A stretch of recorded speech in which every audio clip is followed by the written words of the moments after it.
బంగారం కొనాలా లేదంటే ఆగాలా? రాబోయే రోజుల్లో బంగారం రేట్లు పెరుగుతాయా తగ్గుతాయా? ఈ ప్రశ్నకు సమాధానం మీకోసం.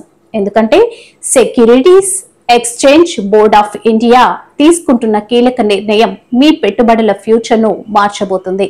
ఇప్పటి వరకు బంగారంపై మనం కొనుగోలు చేసే ఎక్స్చేంజ్ ట్రేడెడ్ ఫండ్స్ ఇవి లండన్ బులియన్ మార్కెట్ అసోసియేషన్ ధరను బేస్ చేసుకుని ఇష్యూ అయ్యేవి. కానీ ఇప్పుడు సెబీ ఒక పెద్ద మార్పు ప్రతిపాదిస్తోంది.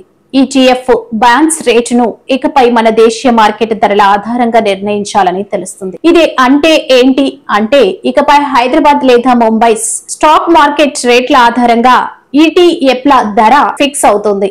ఇది అమలవుతే భారతదేశంలో బంగారం కొనుగోళ్లు పెరిగే అవకాశం ఉంది.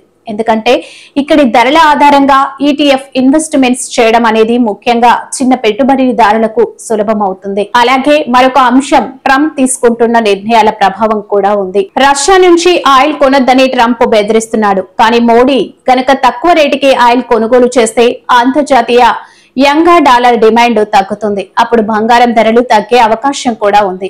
ఇంతగా ప్రాముఖ్యత కలిగిన ఈ ప్రతిపాదనపై సెబీ ప్రజల నుంచి ఆగస్టు 6 వరకు అభిప్రాయాలకు కోరుతుంది. మీకేమైనా చెప్పాలనిపిస్తే సెబీ వెబ్సైట్ ద్వారా మీ అభిప్రాయం పంపించవచ్చు. ఇక తాజా రేట్లు చూద్దాం. హైదరాబాద్ లో 24 క్యారెట్ల బంగారం గ్రాముకు 9,933, 22 క్యారెట్లు 9,105. నిన్నటి కంటే ₹5 పెరిగాయి. దీనికి కారణం సెబీ ప్రతిపాదనల చర్చలే. ఈ నేపథ్యంలో బంగారం పెట్టుబడిదారులకు ఒక విషయం స్పష్టంగా చెప్పాలి. అవసరానికి బంగారం కొనొచ్చు, కానీ పూర్తిగా పెట్టుబడి దానిలో వేయడం తగ్గించాలి. ఎందుకంటే ట్రంప్ బ్రిక్స్ దేశాల వ్యూహాలు, యుద్ధ వాతావరణం అన్ని కలిపి బంగారం ధరలు ఎలా మారుతాయో చెప్పలేరు. వీడియోని లైక్ చేయండి, మీ అభిప్రాయాన్ని కామెంట్స్ లో తెలియజేయండి. డిఆర్ ఫోకస్ ఛానల్ ని సబ్స్క్రైబ్ చేయండి. ఇంకా ఇలా ఆసక్తికరమైన ఫైనాన్స్ అప్డేట్స్ కోసం మళ్ళీ కలుద్దాం.